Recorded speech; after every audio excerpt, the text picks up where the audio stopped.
आज मैंने प्रेम विषय पर आपको पढ़ा।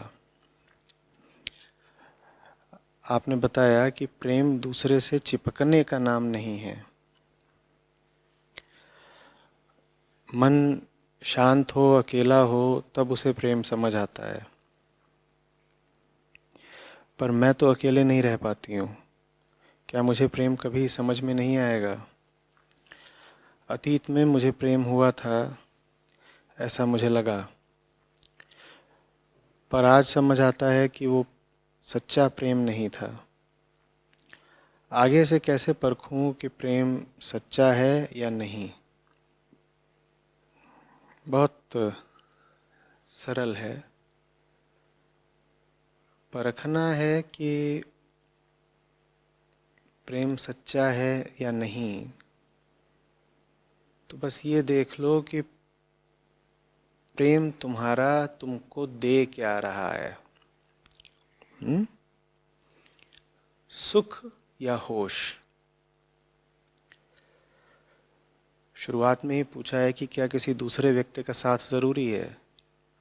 दूसरे व्यक्ति का साथ तो होगा ही होगा। क्या आप कभी किसी से संपर्क में ही नहीं आएंगे? हो सकता है कि कोई कहे कि मैं बहुत आत्मीय, अंतरंग, निकट संबंध नहीं बनाऊंगा, लेकिन फिर भी किसी न किसी सीमा तक तो आपको संबंधित होना ही पड़ेगा, और जहाँ संबंध है वहाँ साथ है। तो जीवन में संबंधों से बचकर तो नहीं रहा जा सकता। संबंध तो बनेंगे ही बनेंगे। प्रश्न ये है कि उन संबंधों की गुणवत्ता क्या है। तो उसके लिए परखने का ये तरीका है। देख लीजिए कि जिससे आप संबंधित हो रहे हैं उसके साथ से, उसके संबंध से आपको सुख मिल रहा है या होश। जब किसी के साथ से आपको सुख मिल रहा होता है तो आप जैसे हैं आपको और ज़्यादा प्रेरणा मिल जाती है, कारण मिल जाते हैं वैसा ही बने रहने के। समझिए, कोई आया आपकी ज़िंदगी में और उससे आपको सुख मिल रहा है। सुख आपकी किस हालत को मिल रहा है? जो हालत आपकी फ़िलहाल वर्तमान में है ही। तो आपकी जो हालत है उसी में अगर आपको सुख मिल रहा है तो आप उस हालत को क्यों बदलेंगे? बल्कि वो हालत अगर बदल रही होगी तो आप उस बदलाव का विरोध करेंगे ना, क्योंकि सुख तो वैसा रहते हुए मिल रहा है जैसे आप हैं। तो सुख बेड़ी बन जाता है किसी भी तरह के सुधार के खिलाफ। सुख किसी भी तरह के उत्कर्ष को, सार्थक बदलाव को अवरुद्ध कर देता है। समझ रहे हैं बात को? एक व्यक्ति आपकी जिंदगी में आया और वो कह रहा है कि तुम जैसे हो मैं तुम्हारी उसी हालत में तुम्हें सुखी कर दूंगा। आपकी एक हालत है, उसकी एक हालत है। आपकी जो हालत है वो दूसरे की हालत से सुख पा रही है। दूसरे की जो हालत है, जो भी उसकी शारीरिक दशा है, मनोदशा है, वो आपकी वर्तमान हालत से सुख पा रही है। दोनों जैसे हैं वैसा रहते हुए एक दूसरे से सुख भोग रहे हैं। तो अब आप बताइए कि दोनों ही क्या एक दूसरे को बदलने के लिए, बेहतर होने के लिए, सुधरने के लिए प्रेरित करेंगे? नहीं करेंगे। बल्कि अगर कोई बदलाव हो रहा होगा आप में तो वो दूसरा व्यक्ति आपके बदलाव के खिलाफ हो जाएगा। क्यों? क्योंकि आप अभी जैसे हैं, आप वैसे रहते हुए ही तो उसको सुख दे पाते हैं ना। उसको सुख आपकी किस हालत से मिल रहा है? जो हालत आपकी अभी है, वर्तमान में है। भले ही वो कितनी भी गई गुजरी हालत हो, लेकिन वो दूसरे व्यक्ति के स्वार्थ के काम आ रही है आपकी हालत। तो आप अगर बदलने सुधरने लगेंगे तो दूसरा व्यक्ति नाराज हो जाएगा।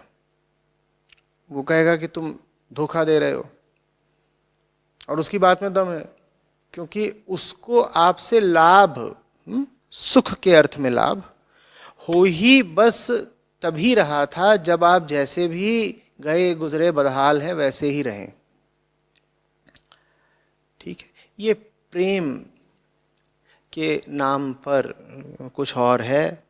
दुर्भाग्यवश अधिकांशतः प्रेम के नाम पर यही होता है, मैं जैसा हूँ मुझे प्रसन्न कर दो, और तुम जैसे हो मैं तुम्हें प्रसन्न कर दूंगा। लेकिन सुख तो भाता है, अहंकार सुख की तलाश में रहता है। तो इसीलिए ये जो झूठे किस्म का प्रेम है ये बड़ा प्रचलित है। तुरंत जांचिएगा, अपने आप से पूछिएगा, ये जो व्यक्ति मेरी जिंदगी में आ रहा है, ये मेरी जिंदगी में चुनौती की तरह आ रहा है या मजे की तरह आ रहा है? चुनौती की तरह जो भी आपकी जिंदगी में आएगा, उससे थोड़ी तो आपको असुविधा होगी। हो सकता है बौद्धिक तल पर आपको पता भी हो कि वो जो चुनौती आपको प्रस्तुत कर रहा है वो चुनौती आपके काम की है, लाभ की है, लेकिन फिर भी आप थोड़ा खिसियाएंगे, मन ही मन भाव उठेगा कि ये आ ही क्यों गया जिंदगी में। ये परेशान करता है, मजबूर करता है, मेहनत करवाता है, चुनौती देता है, अहंकार कोचता है, परेशान करता है। भाई ये आदमी, ये नहीं पसंद है। दूसरी ओर जो आपकी ज़िंदगी में आएगा और कहेगा तुम जैसे भी हो मुझे बहुत प्यारे हो, और बल्कि तुम जैसे हो मुझे वही चीज़ प्यारी है, आहा हा, कितने खूबसूरत हो तुम, कितने प्यारे हो तुम, क्या बात है, समस्त विभूतियों से युक्त तुम ही तो हो, तुम में रब दिखता है, भगवान हो तुम मेरे। उसके साथ आप बहुत प्रसन्न हो जाएंगे, क्योंकि उसने तो चढ़ा दिया आपको चने के झाड़ पर। चने के झाड़ पर चढ़ने का फायदा ये होता है कि अब किसी भी अन्य ऊंचाई से अब आप अवरुद्ध हो जाते हैं, और ऊपर चढ़ने में जो श्रम लगता है उस श्रम के विरुद्ध अब आप सुरक्षित हो जाते हैं। चने पे ही चढ़ के बैठ गए हो और आपको आपके प्रेमी ने बता दिया है कि बस यही तो आसमान है, तो अब आगे की जितनी भी ऊंचाइयां थीं उनका आपके लिए कोई महत्व नहीं रहा, कोई अर्थ नहीं रहा। आपके पास कोई कारण, कोई प्रेरणा नहीं बची कि अब आप और ऊंचा चढ़ें। आपके प्रेमी ने कहा बस तुम आसमान पर ही तो बैठे हुए हो। ऐसे ही प्रेमियों की हमको तलाश रहती है, सुख दे दें, सांत्वना दे दें, झूठी तसल्लियां दे दें, तारीफें कर दें, और बदले में फिर जो कुछ हमें उनसे मिलता है हम भी उसको सूद समेत लौटाते भी हैं। कहते ना तुम मेरी पीठ खरोचो और मैं तुम्हारे खुजली करूंगा। बहुत सारी कहानियां विस्तार लेने से पहले ही खत्म हो जाएंगी, बहुत सारी बीमारियां जड़ पकड़ने से पहले ही मिट जाएंगी। पूछ लिया करिए, ये जो इंसान मेरी जिंदगी में है ये मुझे बढ़ते, बदलते, बेहतर होते देखना चाहता है या मैं जैसा हूं ये उससे ही संतुष्ट है?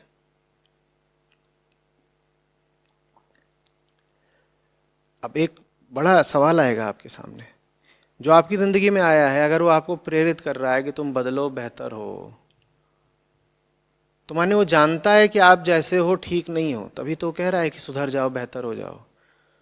तो फिर हैरत भरा सवाल ये आता है कि जब वो जानता है कि आप ठीक नहीं हो तो फिर वो आपकी ओर आकर्षित ही क्यों हो रहा है? यही प्रेम की निस्वार्थता है, निष्कामना है।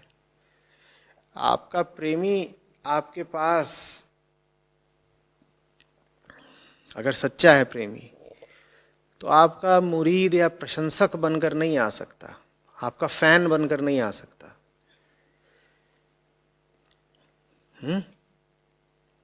वो तो आपके पास एक तरह से आपका आलोचक बनकर ही आएगा। अभी बात ही हमें अखर गई, चुभ गई बिल्कुल, क्योंकि कहीं प्रेमी है और आलोचना कर रहा है। हाँ भाई, अगर असली है तो यही करेगा। तो फिर हम बड़े चक्कर में पड़ जाते हैं। हम कहते हैं अगर वो हमारी आलोचना ही कर रहा है तो प्रेमी कैसे हुआ? अगर वो हमारी आलोचना कर रहा है तो फिर वो हमारी ओर आकर्षित हो ही क्यों रहा है? जब उसे हम बुरे ही लगते हैं तो हमारी ओर आएगा ही क्यों? यही तो बात है। प्रेम में आप किसी की ओर इसलिए नहीं जाते कि आप को वो अच्छा लगता है। प्रेम में आप जिसकी ओर जाते हैं इसलिए जाते हैं क्योंकि आप उसका भला चाहते हैं। दोनों बातों में बहुत अंतर है। प्रेम अगर सच्चा है तो उसमें आप जिसकी ओर जा रहे हैं वो आपको अच्छा वगैरह नहीं लग रहा है कि अरे रे बड़ा भाता है, बड़ा सुहाता है, कितना सुंदर है, कितना प्यारा है, आहा हा, ये सब नहीं। प्रेम में तो आप अच्छी तरह जानते हैं कि दूसरे की थाली में कितने छेद हैं। प्रेम में तो आप भली भांति जानते हैं कि दूसरे के चरित्र पर कितने धब्बे हैं। प्रेम में आप भली भांति जानते हैं कि दूसरे के मन में, आचरण में कितनी कमजोरियां हैं। फिर भी आप उसकी ओर जाते हैं। क्यों जाते हैं? राम जाने। सांसारिक दृष्टि से देखें तो प्रेम का कोई कारण नहीं होना चाहिए, सच्चे प्रेम का। झूठे प्रेम का तो कारण है। झूठे प्रेम का कारण यह है कि दूसरे की ओर जाओगे तो सुख पाओगे, दूसरे की ओर जाओगे तो दूसरे को भोग लोगे, मजा आएगा। सच्चे प्रेम में तो आप जिसकी ओर जा रहे हो आप भली भांति जानते हो वो कितने पानी में, खूब पता है आपको। आप जिसकी ओर जा रहे हो, आप जैसे संबंधित हो रहे हो, उसमें लाख दोष हैं, लाख विकार हैं, फिर भी आप उसकी ओर जा रहे हो। तो हमारा साधारण संसारी मन झंझट में पड़ जाता है, एकदम सकपका के पूछता है तो फिर उसकी ओर जा ही काहे को रहे हो जब पता है उसमें इतने विकार हैं? राम जाने। यही तो प्रेम की बात है। प्रेम में आप दूसरे की ओर इसलिए नहीं जाते क्योंकि उसकी वर्तमान स्थिति आपको सुख दे देगी। प्रेम में आप दूसरे की ओर इसलिए जाते हो क्योंकि आपको पता है कि दूसरे की वर्तमान स्थिति सच्ची नहीं है, उसकी वर्तमान स्थिति बस एक झूठ है, एक बंधन है, एक कैद है जिसमें वो दूसरा व्यक्ति फंसा हुआ है। उस दूसरे व्यक्ति को उसकी वर्तमान स्थिति की कैद से छुड़ाना जरूरी है, आप इसलिए उसके पास जाते हो। हाँ, तुम्हें क्या मिलेगा फिर दूसरे को कैद से छुड़ाकर? देखो भाई, अब पूछ ही रहे हो तो बता देते हैं। वो जब आज़ाद हो जाएगा ना, आज़ादी देखने में बड़ा आनंद है। उसकी आज़ादी देखकर तुम्हें क्या मिलेगा? आज़ादी उसकी या हमारी नहीं होती, तेरी या मेरी नहीं होती। आज़ादी आज़ादी होती है, और आज़ादी मात्र बड़ा आनंद देती है। किसी की आज़ादी देखो, सब शिखर एक होते हैं, जमीनें अलग अलग होती हैं, जमीनों के ऊपर आसमान एक है। समझ में आ रही है बात? दूसरे की ओर इसलिए नहीं जा रहे हैं क्योंकि वो जैसा है वैसा ही प्यारा है। अजी कहाँ, दूसरा जैसा है वैसा ही अगर आपको प्यारा लग रहा है तो आप उसकी ओर जा रहे हैं सिर्फ उसका शोषण करने, भोगने के लिए। बात बुरी लग रही हो तो भी समझिएगा। मैं ये नहीं कह रहा हूं कि दूसरे की ओर जाओ इसलिए कि उससे नफरत है तुमको, या उसके पास जा करके उसको घृणा की दृष्टि से देखो, उसका अपमान करो। ये सब नहीं कह रहा। प्रेम का मतलब है वो जो व्यक्ति है और उसकी जो वर्तमान वैयक्तिकता है, उसकी जो वर्तमान दशा है, उसमें रखा क्या है। अरे हमारी ही वर्तमान दशा में कुछ नहीं रखा, हम तुम्हारी वर्तमान दशा के कायल कैसे हो जाएं भाई? हमारे ही जिस्म में कुछ नहीं रखा, हम तुम्हारे जिस्म पर लट्टू कैसे हो जाएं भाई? हम जिन चीजों को जानते हैं कि दो कौड़ी की हैं, हम उन्हीं चीजों के ग्राहक कैसे हो जाएं भाई? तो ऐसा नहीं है कि हम तुम्हारे पास इसलिए आ रहे हैं क्योंकि तुम बड़े कुशल हो, बड़े चतुर हो, बड़े सुंदर हो, बड़े आकर्षक हो, बड़ा मोहित करते हो। बेकार बात।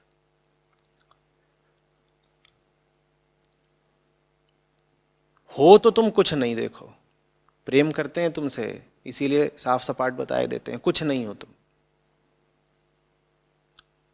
एकदम तृण मात्र हो,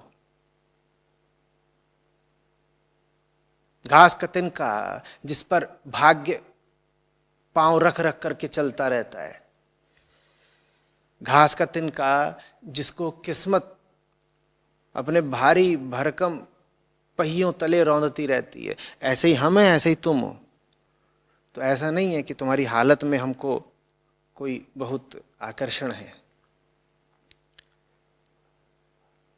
पर जब हम जानते हैं कि तुम्हारी अभी की हालत झूठ है, तो फिर हम ये भी जानते हैं कि कोई सच होगा तुम्हारा, और तुम्हारा वो जो सच है उससे हमें प्यार है। क्यों? क्योंकि हमें सच से प्यार है। झूठ व्यक्तिगत होते हैं, सच तो एक होता है ना। अभी जो तुम्हारी हालत है वो तुम्हारी हालत है, वो एक झूठ है, वो तुम्हारा व्यक्तिगत झूठ है। अभी जो दूसरे की हालत है वो उसकी हालत है, वो जो हालत है वो झूठ है, वो उसका व्यक्तिगत झूठ है। ये सारी हालातें, ये सब कैद हैं, सब हालात कैद हैं, कैद खाने हैं। इनसे जो आज़ादी मिलती है वो व्यक्तिगत नहीं होती, उसमें सब एक होते हैं। हम वो देखना चाहते हैं, वही लालसा है हमारी, वही स्वार्थ है हमारा। उसी दिन के लिए तुम्हारे पास आए हैं, यही हसरत है हमारी। पूछ रहे थे ना कारण क्या है? जब तुम जानते ही हो कि हम में इतने दोष हैं तो फिर हमारे पास आते क्यों हो बार बार? आपका किसी से प्यार हो और आप उसकी कुछ खोट निकाल दें तो तुरंत यही कहता है हम इतने ही बुरे हैं तो हमारे पास आए क्यों, चलो निकलो यहाँ से। जवाब मैं बता ही देता हूँ, तुम्हारे पास इसलिए आए हैं क्योंकि तुम्हें वैसा देखना चाहते हैं जैसा तुम हो सकते हो। अभी तुम जैसे हो वो तुम्हारी हस्ती की अवमानना है। तुम अभी हो नहीं, तुम अभी अपने आप को ढो रहे हो। तुम जो हो सकते हो, हम उस फूल को खिलते देखना चाहते हैं। तुम जितना उड़ सकते हो, हम उस पक्षी की परवास देखना चाहते हैं, इसलिए तुम्हारे पास आए हैं। ये प्रेम है। प्रेम के पास आंखें होती हैं, इसीलिए मैंने प्रेम का संबंध आलोचना से जोड़ा। आलोचना का अर्थ यही होता है। लोचन माने आंखें। प्रेम साफ साफ देख पाता है, आंखें हैं उसके पास कि कितने दोष हैं तुम में। और झूठा नहीं होता प्रेम, मक्कार नहीं होता प्रेम, चाटुकार नहीं होता प्रेम, कि साफ पता है कि सामने वाले में कितने दोष कितने खोट हैं और फिर भी उसको मक्खन मल रहा है कि इससे कुछ लाभ हो जाएगा। तो क्या लाभ हो जाएगा? एक ही लाभ होता है आमतौर पे। अगर जवान हो तो शारीरिक लाभ हो जाएगा, नहीं तो कुछ आर्थिक लाभ हो जाएगा, या किसी तरह की सुरक्षा मिल जाएगी, या कुछ और।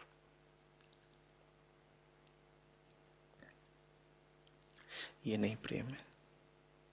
तो आपके जो भी रिश्ते वगैरह रहे हैं उसमें गौर से देखिएगा, दूसरे से आप जुड़े ही क्यों थे। बड़ा मुश्किल होता है सच्चे प्रेम का संबंध बनाना, क्योंकि सच्चा प्यार तो बिल्कुल छाती पर वार जैसा होता है। कोई नहीं आता उसमें आपको ये ढांढस देने, क्या हा क्या बात है, तुमसे बढ़कर कौन।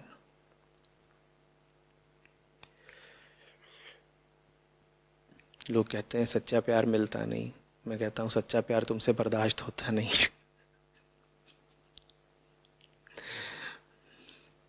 मिल तो आज जाए, झेल लोगे? बड़े अफसाने लिखे जाते हैं, शायरों की दुकानें ही चल रही हैं इसी बात पर कि हम तो बड़े काबिल थे पर कमबख्त जिंदगी ने धोखा दे दिया, हमें सच्चा प्यार मिला नहीं।